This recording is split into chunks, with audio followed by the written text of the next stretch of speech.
Hola, buenos días a todas y todos. Soy Manuel González Guillén, profesor investigador del posgrado en Ciencias Forestales del Colegio de Posgraduados y expresidente de la Sociedad Mexicana de Recursos Forestales. Quiero agradecer ampliamente a la Universidad de Guadalajara y a la mesa directiva de Somerefo por la invitación y por permitirme dar apertura a esta mesa de servicios ambientales, bosques y cambio climático. El tema que hoy les quiero compartir se titula Áreas prioritarias de conservación de servicios ambientales, retos y oportunidades. Este lo he dividido en tres partes. En la primera se hablará sobre una introducción general de las áreas prioritarias de conservación. Posteriormente hablaré sobre los retos y oportunidades que podemos encontrar en las mismas y finalmente algunas consideraciones finales. Los ecosistemas naturales producen una serie de servicios ecosistémicos.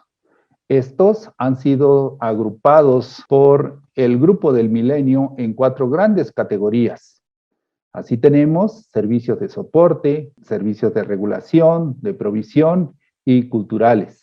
Los servicios ecosistémicos son funciones naturales que los ecosistemas producen para su funcionamiento y el ser humano los ocupa para su beneficio. Es importante establecer la relación que existe entre el sistema natural con el sistema socioeconómico. En este último existen las empresas que requieren para funcionar de insumos, los cuales transforman en bienes y servicios que a su vez son consumidos por las familias, estableciéndose así un ciclo dinámico y continuo.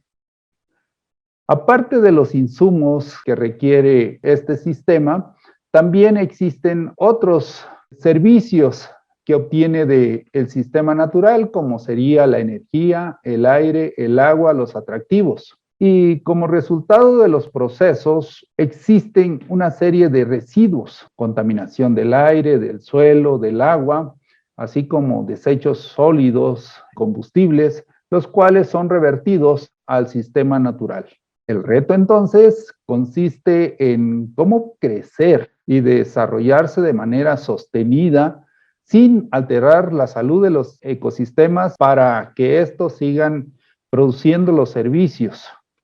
Por naturaleza, el hombre posee 2 características, ser migrante y gregario. A través de estas 2 características, él ha podido conquistar y poblar la Tierra en un periodo relativamente corto, 1.5 millones de años. En todas sus actividades, él utiliza este concepto del mínimo esfuerzo. Sin embargo, a pesar de que es un concepto que implica racionalidad, no siempre es lo mejor. Por ejemplo, los asentamientos humanos se realizan en lugares planos, en los valles de las cuencas. Es ahí donde existen los suelos más profundos, más fértiles y estables, aptos para la producción de alimentos. Sin embargo, en lugar de sembrar cultivos, siembra casas y los cultivos los relega hacia las partes altas, hacia las laderas. Y obviamente la naturaleza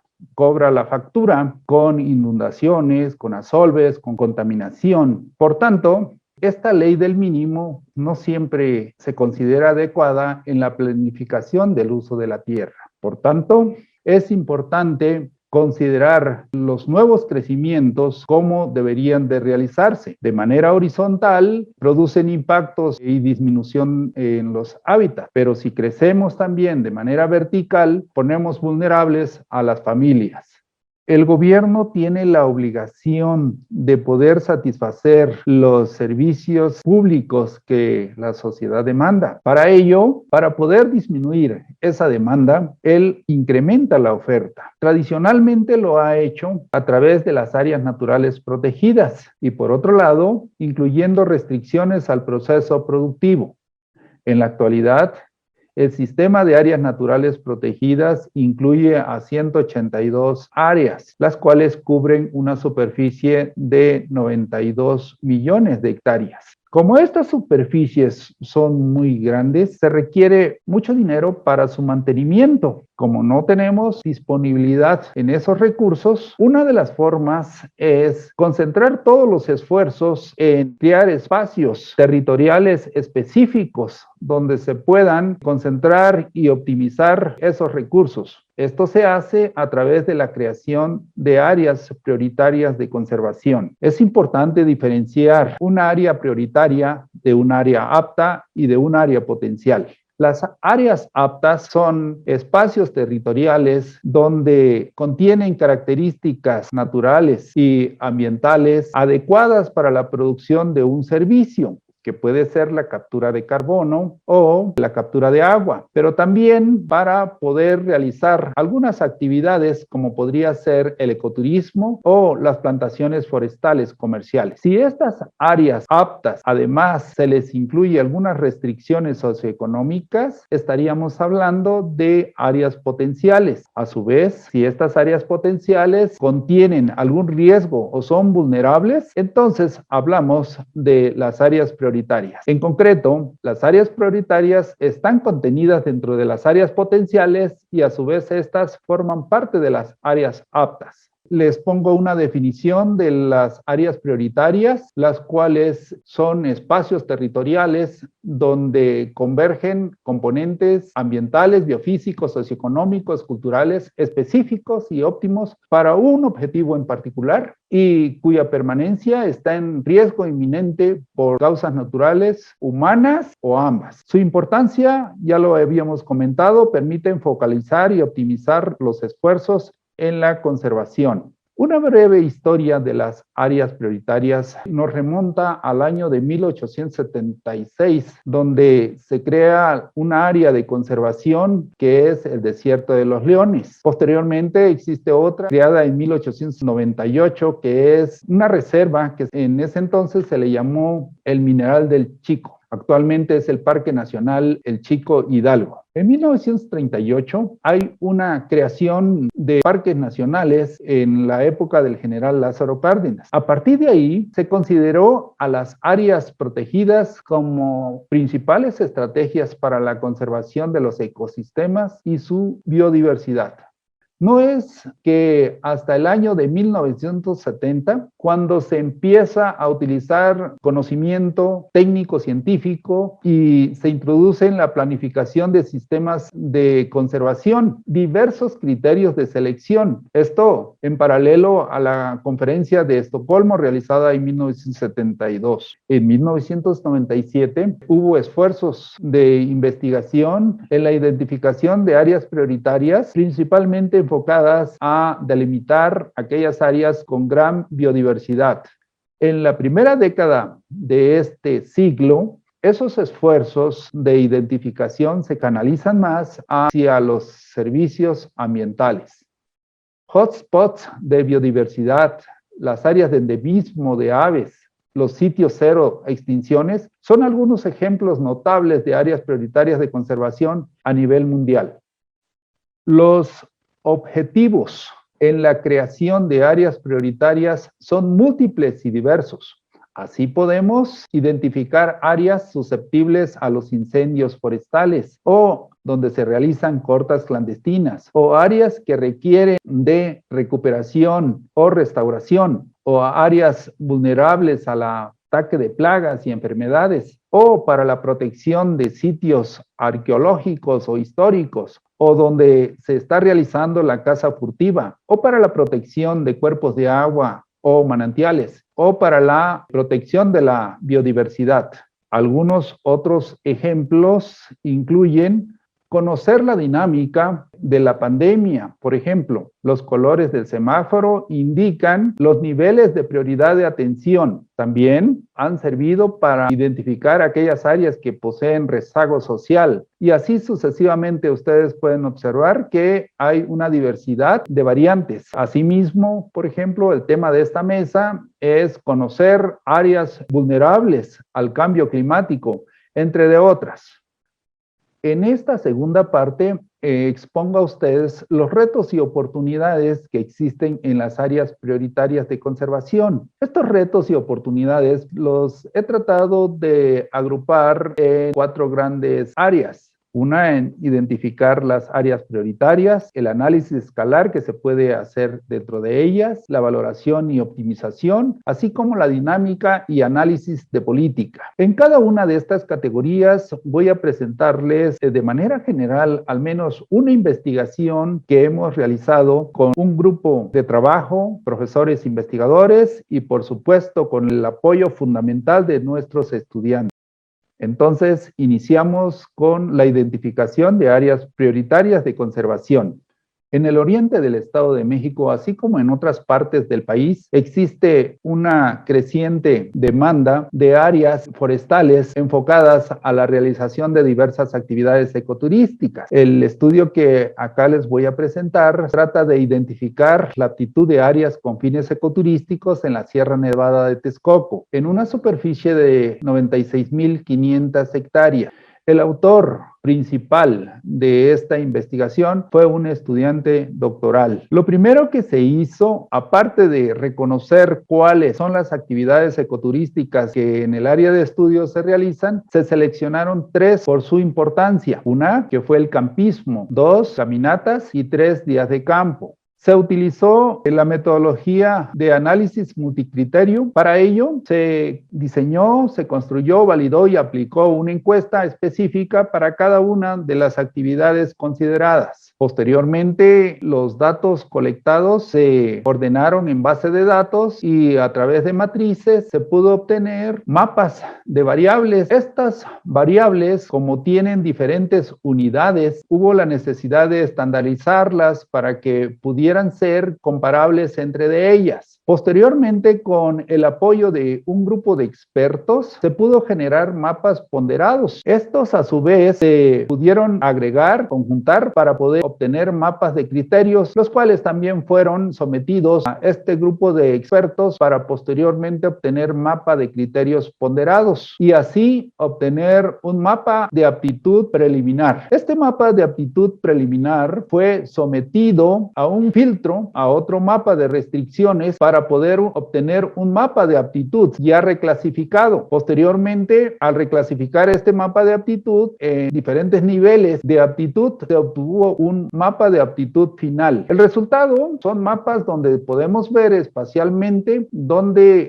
existe aptitud para la realización de estas actividades. En el primero es campismo, caminata y días de campo. La primera publicación describe la metodología y el proceso realizado en la elaboración de este estudio. En la segunda publicación se refiere a que posteriormente se creó un sistema de cómputo. Este sistema de cómputo se alimenta de mapas biofísicos y ambientales que, aunado con información espacial socioeconómica, son introducidos al sistema y el sistema automáticamente los procesa y les arroja un mapa para cualquier actividad ecoturística que deseen. Este sistema también se puede adaptar para cualquier otro servicio. Una tercera publicación de este autor menciona 30 métodos o estudios para determinar la aptitud ecoturística de áreas forestales. Existen otros estudios en este sentido, como sería la captura de agua, la identificación de áreas con fines de biodiversidad, la captura de carbono o también la identificación de áreas potenciales para el establecimiento de plantaciones comerciales. Otra de nuestras estudiantes, Chávez, y colaboradores realizan una publicación donde comparan las ventajas y desventajas de 8 metodologías para seleccionar áreas prioritarias de conservación. Una vez identificadas las áreas con aptitud, lo siguiente sería conocer qué tanto de vulnerabilidad o riesgo estas poseen. Este estudio que les voy a presentar se realizó en la Sierra Norte de Puebla, específicamente en la Humafor Zacatlán, la cual comprende 13 municipios y una superficie de 270,000 hectáreas. Lo primero que se hizo fue hacer un análisis para poder determinar cuáles eran las imágenes imágenes satelitales más convenientes. En este caso, por la superficie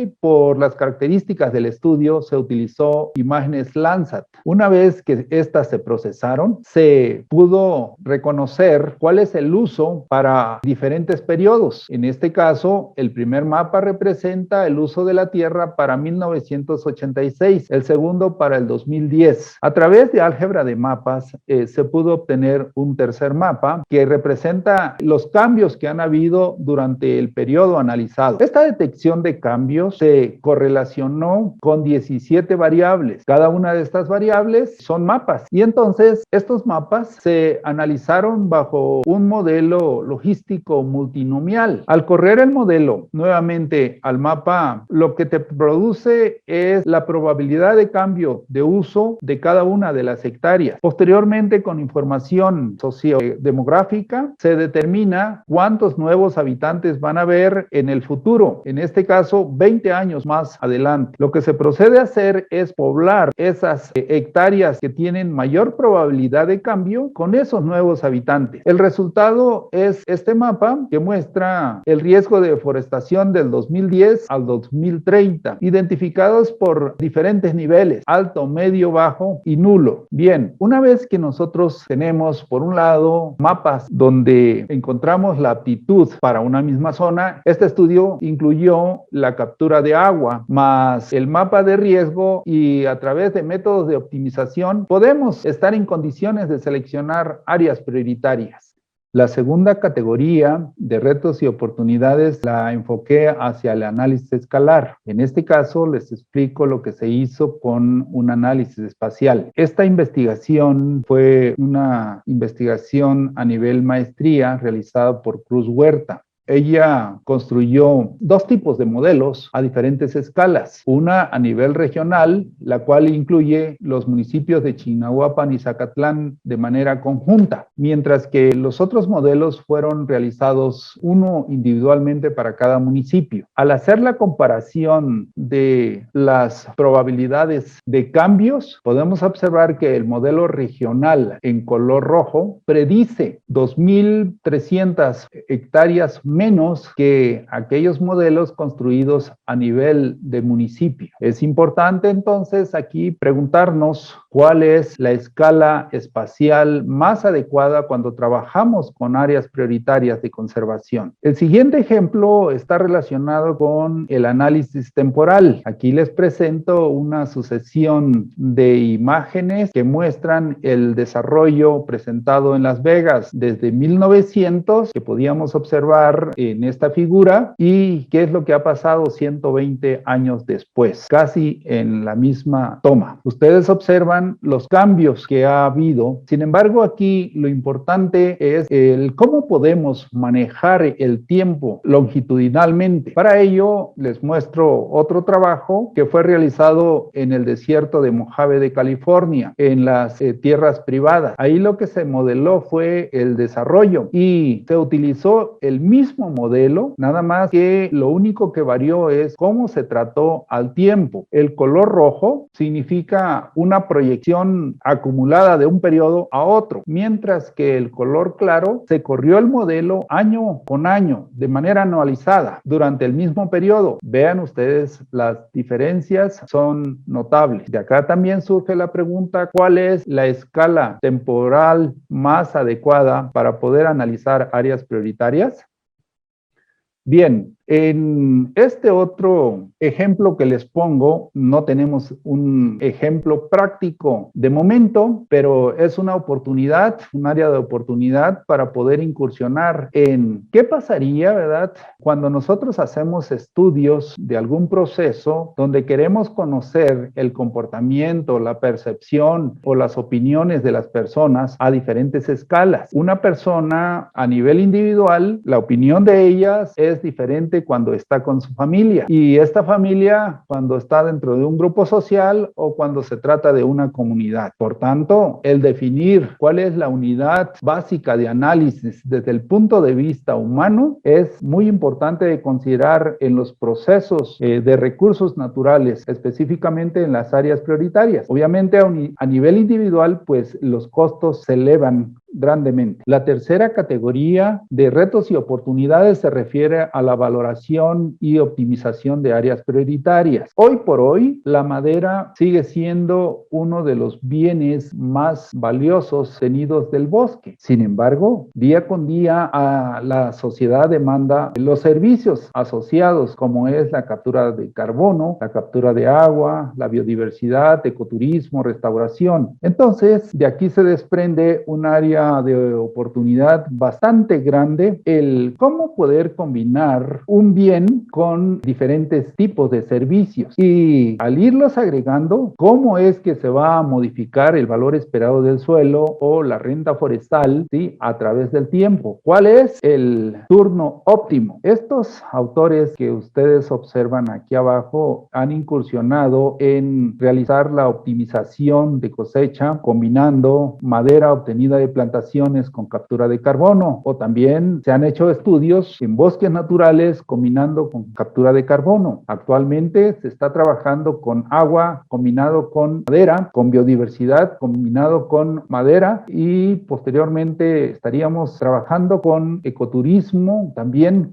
asociado con alguno de estos otros bienes o servicios. Una gran oportunidad para poder aportar conocimiento útil para el manejo de recursos y así reconocer los multiservicios que producen los ecosistemas. Finalmente, esta categoría enfocada a la dinámica y análisis de política pública. Les presento nuevamente la UMAFOR, donde se realizó un estudio de aptitud de captura de agua y se determinó el riesgo de deforestación de esa superficie para posteriormente obtener áreas prioritarias de captura de agua a diferentes niveles, alta, media y baja. Posteriormente que se construyó este modelo, uno de los aspectos importantes a considerar, cuáles son esas estrategias y acciones de manejo que se requieren para su conservación o para su utilización o aprovechamiento o incluso para restauración. También este mapa nos permitió analizar comparativamente el efecto de diferentes políticas. Por ejemplo, al comparar el mapa de la UMAFOR de áreas prioritarias de captura de agua con las zonas elegibles de pago de servicios ambientales para el ejercicio fiscal 2010-2013, vemos que existe diferencias. Lo anterior no quiere decir que los modelos construidos sean malos. Probablemente estos están construidos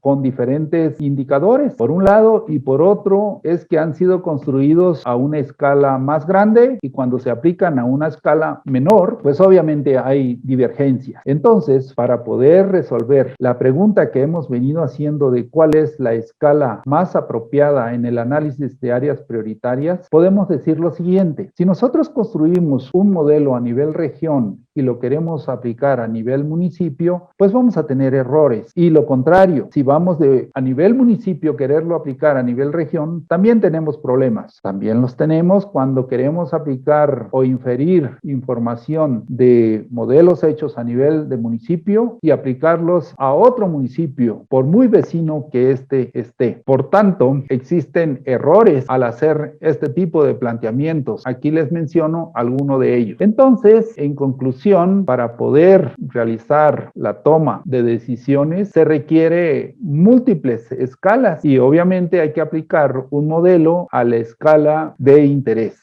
La tercera parte de esta plática está orientada a mencionar algunas consideraciones finales. A medida de que la geomática evoluciona, se desarrolla, existen nuevas aplicaciones donde hay importantes áreas de oportunidad. Por ejemplo, en México existen diferentes instituciones que hacen esfuerzos notables para la generación de mapas digitales y análisis de información tanto ambiental, económica y social. Así, por ejemplo, podemos obtener mapas relacionados con la degradación, con aspectos hidrológicos, entre de otros, riesgo de deforestación, por ejemplo, o en el componente económico, índices nacionales de precios al consumidor o al productor desde el punto de vista espacial, así como diversas actividades. Desde el punto de vista social, pues encontramos mapas orientados al rezago social, a la extrema pobreza. La mayoría de estos mapas están hechos a una escala nacional. En consecuencia, un área de oportunidad importante es cómo poder bajar estos mapas a nivel regional, a nivel municipal o local, o a cualquier nivel donde ustedes requieran estudiar procesos de interés. Les menciono algunos retos asociados a las categorías que hemos venido analizando. Uno de los principales retos es determinar cuál es el óptimo de los servicios ambientales que se generan en los ecosistemas para satisfacer las demandas de la sociedad y además identificar óptimamente las áreas que producen esos servicios ecosistémicos. Adicionalmente, existen retos al poder realizar estudios a diferentes escalas que nos puedan soportar las decisiones al nivel que se requiere. La cuantificación, valoración y optimización es importante no solamente para un bien o servicio, sino para un conjunto de servicios que se producen en estas áreas prioritarias y en general en los bosques. Determinar y evaluar el impacto de las políticas públicas sobre las áreas prioritarias de conservación a diferentes niveles. Finalmente, les enumero algunas áreas de oportunidad. Una de ellas se refiere a la generación de conocimiento científico y tecnológico que ayude a soportar las decisiones en la administración y gestión de los recursos naturales. Para ello también se requiere un apoyo decidido a la investigación científica y tecnológica. La existencia de convenios y demanda de áreas prioritarias a diferentes niveles, así como el marco institucional que las promueve, y la diversidad de ecosistemas y condiciones socioeconómicas que tenemos en México representan grandes áreas de oportunidad. Esto nos podría ayudar a diversificar los ingresos para los productores y así, de alguna manera, contribuir a la disminución de la pobreza y a la conservación de los recursos y el ambiente. Les dejo mi correo de contacto. Muchas gracias por la atención.